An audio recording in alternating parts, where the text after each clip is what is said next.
Oke, halo teman-teman semua. Perkenalkan, nama aku Veron Slamba Parinding.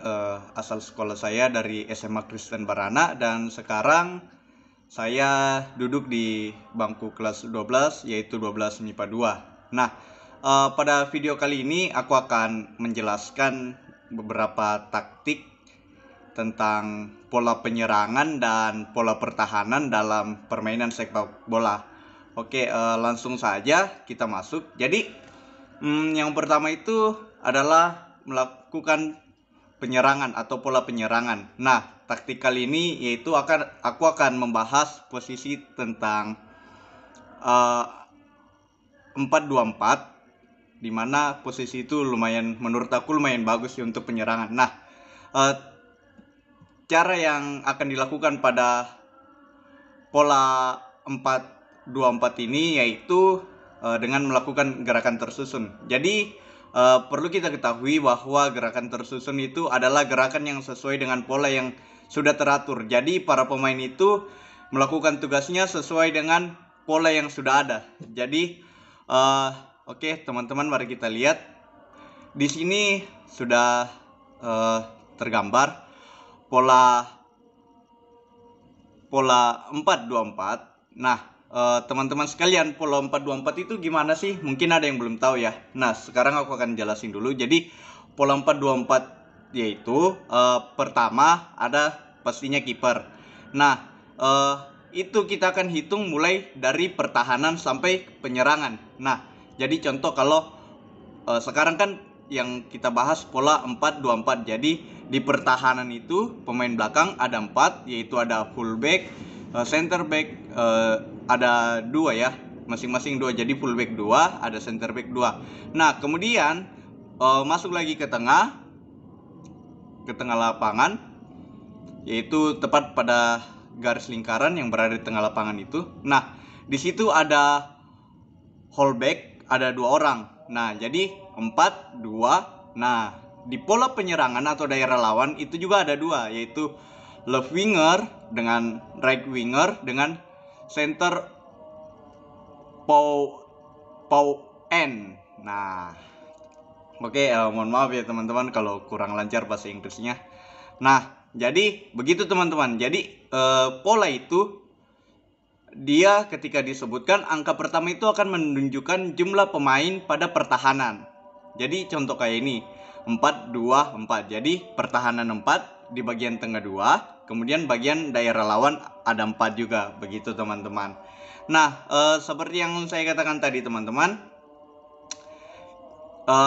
pada pola kali ini yaitu 4-2-4, kita akan menggunakan taktik yaitu dengan mana ya? Tunggu ya. Ini dengan melakukan gerakan tersusun seperti tadi, sesuai dengan pola yang telah ada.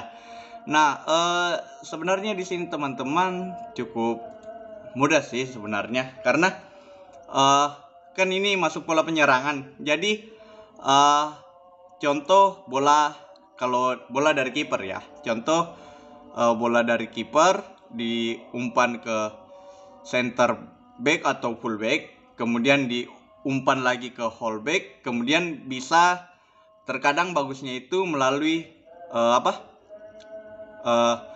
left winger, tergantung dari posisi pemainnya. Kan kalau left itu kiri, jadi winger itu kan sayap. Jadi wing itu sayap, jadi winger itu adalah pemain sayap begitu, tapi dia di sebelah kiri. Begitu juga dengan kanan, tergantung dari cara keenakannya menendang bola begitu. Kan biasa ada pemain yang kidal. Nah, kalau kidal itu kebanyakan ditaruh di left wing, dijadikan sebagai left winger. Kemudian begitu juga dengan pemain yang jago di bagian kanan, itu biasa dijadikan sebagai pemain right winger begitu. Nah, kalau kita sekarang, oke ya, kita mulai. Kalau contoh kita dari kiper, kemudian ke center back, kemudian ke fullback, baru langsung ke center forward. Nah, di sini center forward bisa langsung mengeliminasi atau bisa berumpan dulu untuk memusingkan kiper. Jadi mereka bisa berumpan, kan di bawah ada 4. Nah, yang satu left winger, satu right winger. Nah, ada 2 center forward.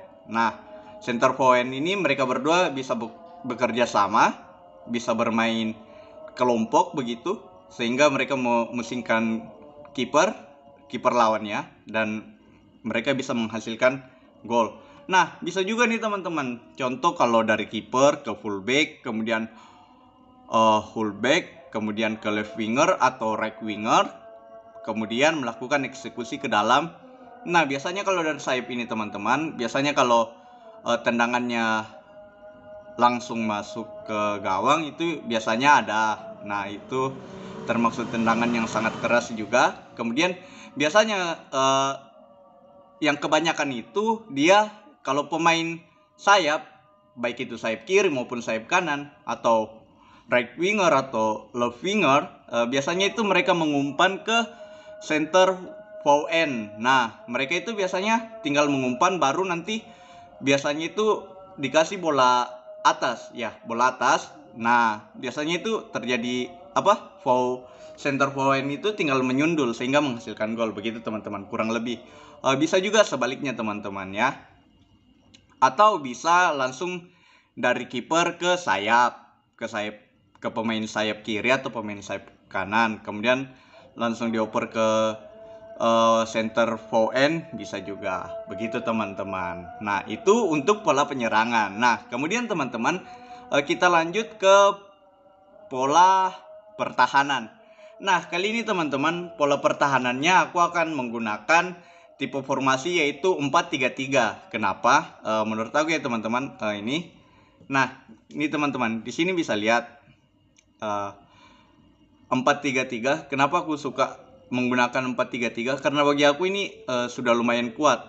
Nah, di sini ya teman-teman, di pola 4-3-3 ini aku akan menggunakan taktik yaitu pola pertahanan 1 lawan 1 atau man to man. Jadi di mana man to man ini dia setiap satu orang menjaga satu orang begitu. Nah, contoh di sini teman-teman, aku kan tadi kalau untuk pertahanan lebih sukanya posisi ini ya, 4-3-3. Sekarang kita akan bahas. Nah, pola 4-3-3 ini teman-teman, contoh penyerangan dimulai dari atas. Jadi setiap orang itu menjaga satu orang, begitu teman-teman. Jadi semuanya akan pas. Nah, tapi tidak menutup kemungkinan teman-teman untuk saling membantu begitu. Nah, jadi di sini teman-teman, contoh ada bola dari atas dari lawan, back lawan membawa bola. Back lawan itu biasanya dijaga dengan pemain center forward atau right atau left winger begitu. Kemudian pertahanan di sini teman-teman, sebenarnya yang mengatur pertahanannya itu, kalau bagi aku ya teman-teman, yang mengatur pertahanannya itu akan masuk di pertahanan ketika mereka sudah masuk di posisi ketiga atau bagian tengah lapangan, yang pas lingkaran tengah lapangan. Nah, di situ sudah mulai masuk pertahanan sebenarnya teman-teman. Karena apa? Di situ sudah mulai masuk ke dalam daerah perlawanan daerah kita. Jadi atau daerah pertahanan. Jadi kita harus melakukan pertahanan dengan baik. Nah, teman-teman, di sini aku berlakukan man to man. Karena apa? Terkadang kalau untuk pertahanan kita harus melakukan man to man. Kenapa demikian? Karena seperti pola penyerangan tadi ya. Pola penyerangan itu terkadang orang membuat kita pusing. Jadi cukup satu orang menjaga satu. Jadi seumpama bola telah dikejar, bola telah diumpan, itu kan berarti urusannya pemain yang lain. Nah, pemain yang lain itu kan masih ada yang jaga. Jadi man to man, setiap orang menjaga satu lawan begitu. Nah, ada yang bertanya, bagaimana contoh jika ada yang mendapatkan peluang kosong dan langsung menembaknya? Jadi kiper harus tetap standby begitu teman-teman. Meskipun dibilang man to man, tapi terkadang ada pemain yang sangat lincah dan bisa menembus pertahanan begitu teman-teman. Nah, tidak selamanya teman-teman kalau man to man kalau dalam pertandingan tidak selamanya kita hanya menggunakan taktik penyerangan atau perlawanan hanya 4-2-4 atau 4-3-3. Nah, jadi teman-teman, mungkin cukup pembahasannya. Jadi contoh dari sini, dari apa tadi ini, dari fullback. Nah, dari fullback atau biasa disebut pemain gelandang lah. Nah, jadi di situ dimulai jika ketiga fullback ini telah dilewati, berarti gunanya sekarang kalau man to man ya, posisi man to man, berarti tinggal urusan daerah lawan. Jadi intinya kalau kita menggunakan formasi teknik man to man, jadi setiap orang mempunyai tanggung jawab dengan menjaga satu pemain, begitu. Jadi satu pemain mempunyai tanggung jawab untuk menjaga satu pemain, dan diusahakan tidak lawan tidak boleh melewati pemain tersebut, atau yang pemain yang ia jaga tidak boleh melewati dirinya, begitu teman-teman. Ini sepemahamanku aja ya teman-teman. Jadi mungkin cukup di situ. Dan yang perlu kita ketahui teman-teman, bahwa dalam bermain bola sangat banyak formasi. Nah, yang perlu kita, sebelum kita menentukan formasi apa yang akan kita gunakan, taktik apa yang akan kita gunakan, kalau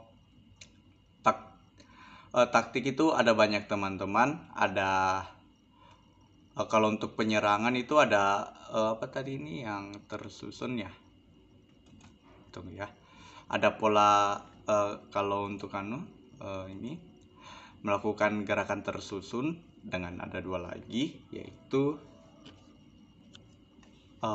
menghadapi pertahanan rapat, dan yang terakhir itu mencari ruang kosongnya itu teman-teman. Nah, kalau untuk pertahanan teman-teman, pertahanan itu ada pola pertahanan 1 lawan 1 atau man to man. Kemudian yang kedua itu area atau biasa disebut dengan zona marking ya kalau nggak salah.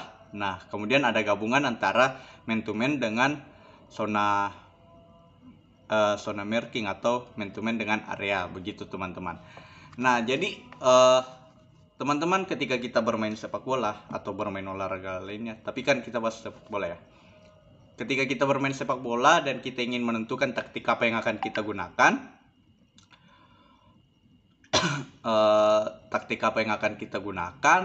formasi apa yang kita gunakan untuk menyerang dan bertahan. Nah, kita harus pelajari dulu bagaimana taktik dan formasi apa yang digunakan oleh lawan kita, supaya kita dapat menggunakan formasi dan taktik penyerangan dengan formasi dengan pola penyerangan dengan baik, begitu teman-teman. Teman-teman, mungkin itu saja ya dari aku. Kalau ada kekurangan atau kesalahan materi, karena itu pemahaman aku ya, aku mohon maaf, dan lebih kurangnya aku ucapkan terima kasih. Sampai jumpa di video berikut. Dah.